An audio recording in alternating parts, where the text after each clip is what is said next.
আসসালামু আলাইকুম ওয়া রাহমাতুল্লাহি ওয়া বারাকাতুহু। বিসমিল্লাহির রহমানির রহিম।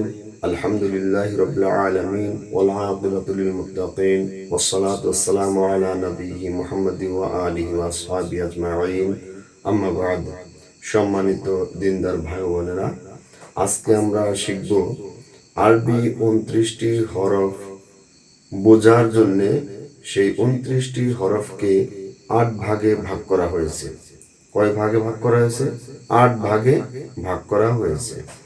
আলিফ দিয়ে 4টি হরফ লেখা যায়। আলিফ দিয়ে কয়টি হরফ? 4টি হরফ। এই আলিফের ডান সাইড থেকে আপনি যদি গোল চিহ্ন বানিয়ে টান দেন তাহলে মিম হয়ে যাবে। মিম। তাহলে কয়টি হরফ হলো? 2টি হরফ, আলিফ মিম। এখন এই মিমের মাথা আপনি যদি মুছে দেওয়ার পর এখানে টান দেন,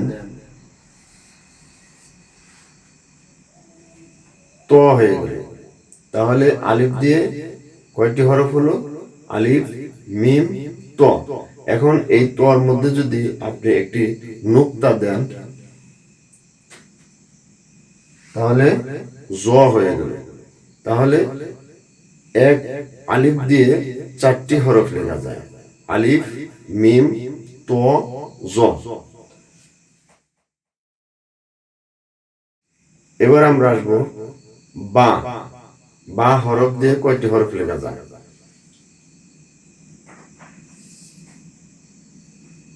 বা। এই বা দিয়ে আপনি 5টি হরফ লিখতে পারবেন। বা দিয়ে 5টি হরফ, যেমন বা,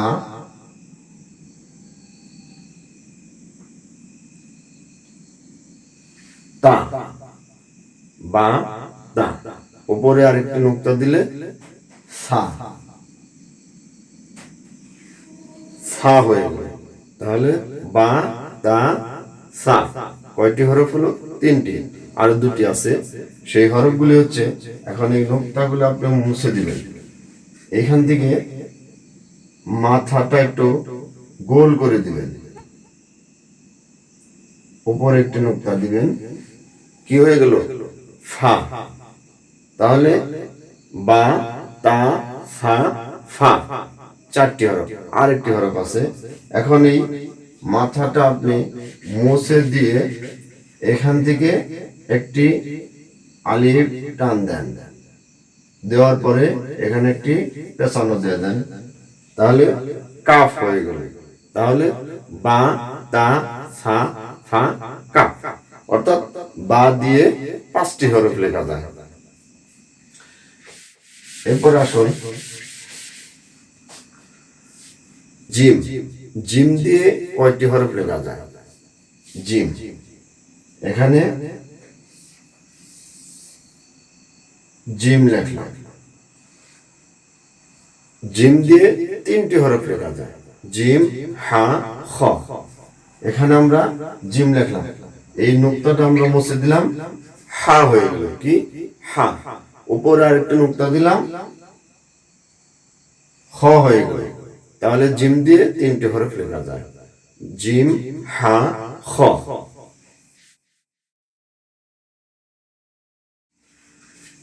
এরপর আসুন দাল।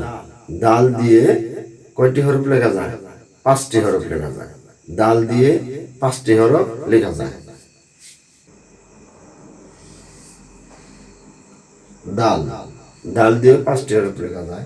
এখানে উপরে একটি নুক্তা দিলে জাল। উপরে একটি নুক্তা দিলে জাল। এই নুক্তাটা মুছে দেওয়ার পরে আপনি যদি এখানে গোল একটি দাগ দেন তাহলে ওয়াও। কি হবে? ওয়াও। এখানে মুছে দেওয়ার পরে এখানে এখন যে হরফটি হয়েছে সেই হরফটি হচ্ছে র। এই হরফটির নাম হচ্ছে র। এই রর উপরে একটা নুক্তা দিলে জা। জা হয়ে যাবে। তাহলে দাল লিখলে দাল, জাল, র, জা, ওয়াও, অর্থাৎ 5টি হরফ লেখা যায়। এরপর আসুন সিন।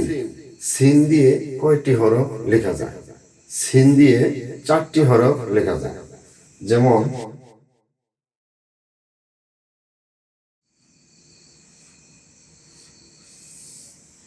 সিন, এই সিন দিয়ে 4টি হরফ লেখা যায়।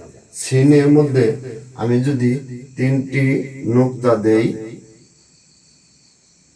তাহলে হবে কি শিন, শিন। তাহলে সিন, শিন 2টি হরফ হলো। এবার আসুন এই মাথাটা এখানে মুছে শুধুমাত্র আরেকটি মাথা দিয়ে দিই, তাহলে কি হবে? সদ, সদ হয়ে গেল। এবার এই সদের মধ্যে একটু নুক্তা দিলেই দদ, তাহলে কয়টি হরফ হলো? সিন, শিন, সদ, দ, 4টি হরফ লেখা যায়। এবার আসুন পরবর্তী হরফ নুন। নুন দিয়ে কয়টি হরফ লেখা যায়? নুন দিয়ে 3টি হরফ লেখা যায়। নুন,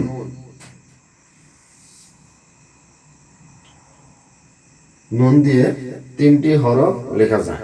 এই নুনের এই নুক্তাটা যদি আমি মুছে দেই আর এখান থেকে যদি একটি টান দেই তাহলে লাম, নুন, লাম, নুন, লাম, নুন, লাম। এবার যদি আমি এখানে একটি এই টানটি মুছে দিয়ে যদি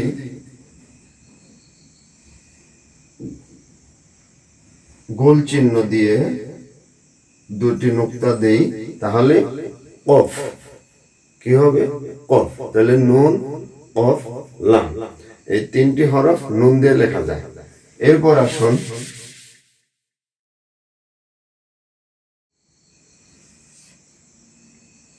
হামজা। হামজা, এই হামজা দিয়ে কয়টি হরফ লেখা যায়? হামজা দিয়ে 3টি হরফ লেখা যায়। কয়টি হরফ? 3টি হরফ। যেমন এই হামজার এখান থেকে আমি যদি একটু টান দেই তাহলে কি হবে? আইন, আইন হয়ে গেল। তাহলে হামজা দিয়ে 3টি হরফ, একটি হচ্ছে হামজা, আইন, আরেকটি এখন উপরে একটি নুক্তা দিলে কি হবে? গয়, গয়েন হয়ে গেল। তাহলে আমরা বুঝতে পারলাম এই হামজা দিয়ে 3টি হরফ লেখা যায়। এখন বাকি আছে 2টি হরফ। 2টি হরফ কি? হা এবং ইয়া।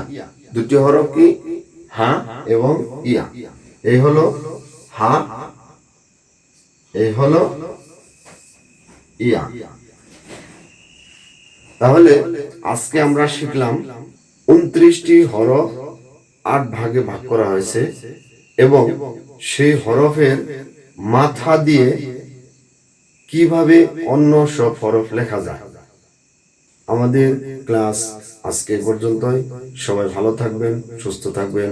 আসসালামু আলাইকুম ওয়া রাহমাতুল্লাহি ওয়া বারাকাতুহু।